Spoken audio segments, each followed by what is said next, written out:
Hello අපි අද pizza හදන්න යන්නේ.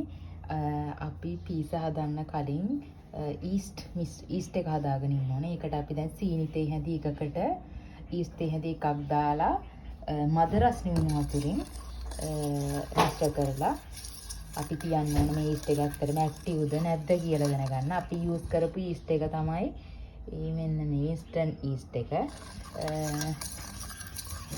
අපි මේක දැන් විනාඩි 10ක් විතර 15ක් විතර තියලා බලනවා මේ ඊස්ට් එකේ පෙන දාලා එනවනම් අපි එතනදි කියනවා ඊස්ට් එකක් ඇක්ටිව් කියලා. ඊට පස්සේ අපිට බය නැතුව අපේ ඩෝ එක පීසා ඩෝ එක හදාගන්න එක ඊස්ට් යූස් කරන්න පුළුවන්. ගයිස් ඔයාලට මේ පේන්නේ විනාඩි 10කට පස්සේ ඊස්ට් එක හොඳට බුබුලු දාලා තියෙනවා. ඒ කියන්නේ දැන් මේ ඊස්ට් එක අපිට මේ අපේ පීසා ඩෝ එක හදන්න යූස් කරන්න පුළුවන්.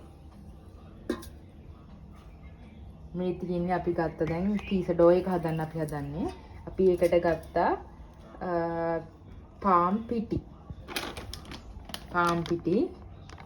ග්‍රෑම් 300ක්. අපි ඒකට දාගන්නවා ලුණු තේ හැඳි භාගයක්.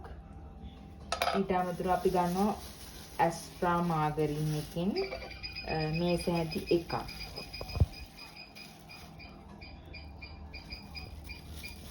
දැන් අපි මේක ඩෝ එකක් වෙනකන් ඊස්ට් එක වරින් වර එකතු කරගනිමින් හොඳින් මික්ස් කරගන්න ඕන ඩෝ එකක් වෙන විදිහට.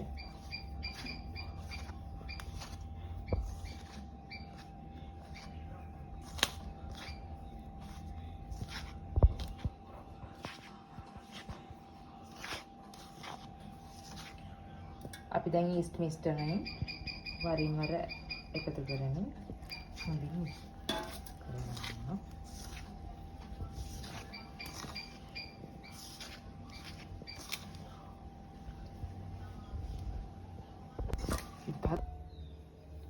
ඔයාලා මෙන්න මේ විදිහට ගුලි දෙකක් විදිහට ඉගෙන හදාගන්න පීස ප්‍රමාණයට අනුව අවශ්‍ය විදිහට සකස් කරලා ඊට පස්සේ තෙල් මතු පිට තෙල් චුට්ටක් ආලේප කරලා අපි මේ ඩෝ එක ඩබල් සයිස් වෙනකන් තියන්න ඕන. ඒක වහලා තියන්න. ඊට පස්සේ තෙත රෙදි කෑල්ලකින් හරි නැත්නම් තෙත් කරපු ලන්ච් ෂීට් එකකින් හරි ඩබල් සයිස් වෙනකන් පැය භාගයක් වගේ තියන්න පුළුවන් ඔයාලට. ඊළඟට අපි පීසා සෝස් එක හදාගන්න අවශ්‍ය ද්‍රව්‍ය බලමු. අපිට අවශ්‍ය වෙනවා තක්කාලි ගෙඩි 5ක් වගේ, ඊට පස්සේ ලුණු ගෙඩියක්, ඊට පස්සේ සුදු ලුණු, ඊට පස්සේ අමු මිරිස්. අපි මේ ටික කපලා හොඳට තඹ ගන්න ඕනේ. තඹ ගත්තට පස්සේ තමයි ඉතින් ටික බලන්න පුළුවන්. ඊට අමතරව අපේ දැන් පීස් එකේ ටොපින් එකට අවශ්‍ය දේවල් අපි මේ වෙනකොට කපා ගන්න හදන්නේ. මේ බෙල් පෙපර් ගෙඩියක් ඕන වෙනවා. අපිට ඕනම් පර්පල් කැබේජ් එක ඔයාලට අවශ්‍ය ගෙදර තියෙනවා නම් මාළු මිරිස් උනත් යූස් කරන්න පුළුවන් මේ වෙනකොට ටොපින් එක විදිහට. අපි ඊළඟට පීසා සෝස් එක හදාගන්න හදන්නේ. මේ අපි තක්කාලි, ලුණු, අමු මිරිස්, සුදු ලුණු කියන ද්‍රව්‍ය සාමාන්‍ය කැබලි වලට අපි කපා ගත්තා. ඊට පස්සේ අපි කරේ ඒකට ගම් මිරිස් කුඩු හැඳි එකමාරක් වගේ තේ හැඳි. ඊට පස්සේ ගම් මිරිස්, කහ කුඩු, ලුණු කියන දේවල් දාලා මේ ඔක්කොම එකට එකතු කරලා අපි කරන්න හදන්නේ හොඳට තඹ ගන්න. මෙන්න මේ ආකාරයට අපි තඹාගත් තක්කාලි, ලුණු, අමු මිරිස් සහිත මිශ්‍රණය ඊළඟට බ්ලෙන්ඩර් කරගෙන ඊට පස්සේ මේ විදිහට ඒ බ්ලෙන්ඩර් කරගත්ත මික්ස් එක මේ සෝස් එකක් ආකාරයට පිළියෙල කරගන්න ඕනේ. නිකන් අර තික් වෙන විදිහට තමයි මේක ඝන මිශ්‍රණයක් වෙන විදිහට තමයි අවසානයේ සකස් කරගන්නේ. මේ අවස්ථාවේදී අපිට අවශ්‍ය ප්‍රමාණයට සීනි ප්‍රමාණයක් ඇඩ් කරගන්නත් පුළුවන් මේකට. ඊට අමතරව අවශ්‍ය විදිහට ලුණු මදි නම් මිරිස් කුඩු උනත් ඇඩ් කරගන්න පුළුවන්. මේ විදිහට අපි දැන් සෝස් එකක් ආකාරයට සකස් කරගන්න පීසා සෝස් එක. මෙන්න මේ වගේ තික් එකට ආවට පස්සේ ඉතාලියන් චීස් ෆ්ලේවර් මෙන්න මේ ආකාරයට ඝන විදිහට ආවට පස්සේ අපි මේක ඉතින් වාගන්න.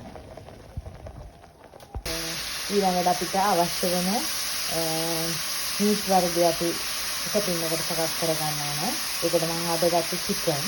චිකන් එක සකස් කරගන්න කලින් අපි අවශ්‍ය ප්‍රමාණයට කටයුතු කර සෝදාගත් චිකන් අරගන්න අපි අනිවාර්යෙන් බෝන්ලෙස් වෙන්න ඕන.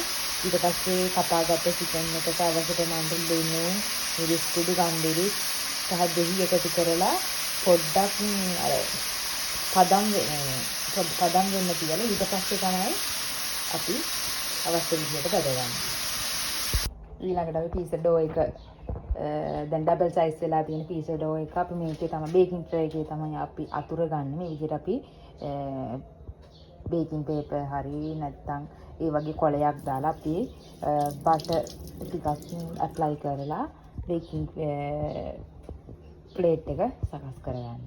දැන් ඔයාලට පේනවා අපි කලින්ට වඩා අපේ ඩෝ එක ඩබල් සයිස් වෙලා තියෙන්නේ. ඒ කියන්නේ අපිට කියන්නේ පොඩ්ඩක් ඇඟිල්ලෙන් ටච් කරාට පස්සේ ආයෙ නැවත යථාර්ථයටපත් වෙනවා. එහෙනම් ඒ කියන්නේ එක දැන් ඊස්ට් එක හොඳට ඇක්ටිව් වෙලා තියෙන්නේ මේකේ. අපිට එතකොට ඩෝ එක හදාගන්න අපේ පීසා එක හදන්න පටන් ගන්න පුළුවන් කියන එක තමයි මේ කියන්නේ. මේ තියෙන්නේ අපි ෆයිනලි හදාගත්ත පීසා ඩෝ එක. මේ විදිහට අපි බේකින් පේපර් එක උඩ අපි මේක අපිට අවශ්‍ය ෂේප් එකට සකස් කරගන්නවා. ඊට පස්සේ අපිට තියෙන්නේ මේක අපි ෆෝක් එකක් හරි එහෙම ගෑරුප්පුවක් භාවිතයෙන් පොඩ්ඩක් සිදුරු හදාගෙන ඊට පස්සේ අපිට තියෙන්නේ අපි සකස් කරගත්ත පීසා සෝස් එක මේ ඩෝ එකේ ඇප්ලයි කරගන්න. මෙන්න මේ විදිහට අපි මේ ෆෝක් එකක් ආධාරයෙන් පොඩි සිදුරු සාදා ගන්නවා. ඊට පස්සේ අපි සකස් කරගත්ත පීසා සෝස් එක අවශ්‍ය ප්‍රමාණයට මෙන්න මේ ආකාරයට ඇප්ලයි කරගන්න.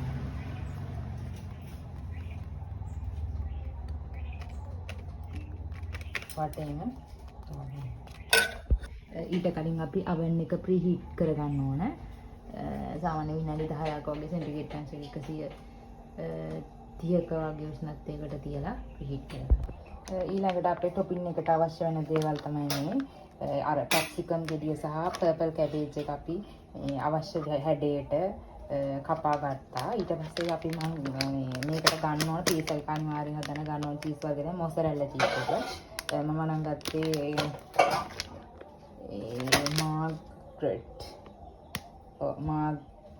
මාගරීටා මොසරෙල්ලා චීස් එක.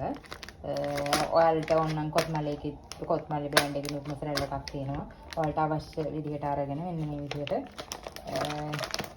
ගන්න පුළුවන්. මේ තියෙන මෙන්න මේ ආකාරයට මාගරීටා මොසරෙල්ලා එකේ නම් මේ ග්‍රේට් කරලා තියෙන්නේ. ඒ නිසා අපිට ලේසි පහසුවෙන් දාන්න මේ උඩට ඩ්‍රෙස් කරගන්න විතරයි තියෙන ටොපින් එකට. එහෙනම් අපි බලමු ඉස්සරහට ටොපින් එක දාගන්න කොහොමද. මෙන්න මේ ආකාරයට අපි අපේ පීසා ඩෝ එක පීසාස් දෙකකට හදාගත්තා. දැන් අපි කපාගත්ත කැබේජ් එකයි බෙල් පෙපර්ස් ඒවා ලේයර්ස් විදිහට අපි අතුර ගන්න ඕන. ඊට පස්සේ අපි දැන් ෆ්‍රයි කරගන්න චිකන් එකත් මේ විදිහටම ලේයර් විදිහට දා ගන්න ඕන. මෙන්න මේ විදිහට අපි දැන් පර්පල් කැබේජ් දාගත්තා. ඊට පස්සේ බෙල් පෙපර්ස් දාගත්තා ස්ලයිසස් විදිහට. දැන් ඊට පස්සේ චිකන් එකත් අපි ස්මෝල් සයිසස් එකේ දාලා ඊට පස්සේ දැන් අපි මොසරෙල්ලා චීස් එක මේ අපි ග්‍රේට් කරලා ගෙන ආපු එක ග්‍රේටඩ් මොසරෙල්ලා චීස් එක අපි ටොපින් එක විදිහට හොඳට ඇප්ලයි කරගන්න. අපිට අර මේ පීසා හට් එකේ වගේ චීස් එක එන විදිහට ඕන නම් අපි මේක මේ චීස් එක අරගෙන හොඳට ලොකු කෑලි කපලා ගන්නවා නම් ඊට වඩා අපිට අර මේ චීස් ඇද්දෙන ගතියට ගන්න පුළුවන්.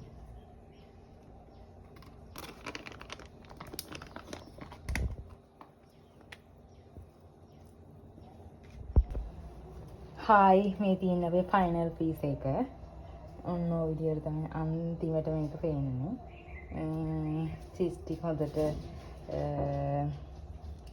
දිය වෙලා තියෙනවා.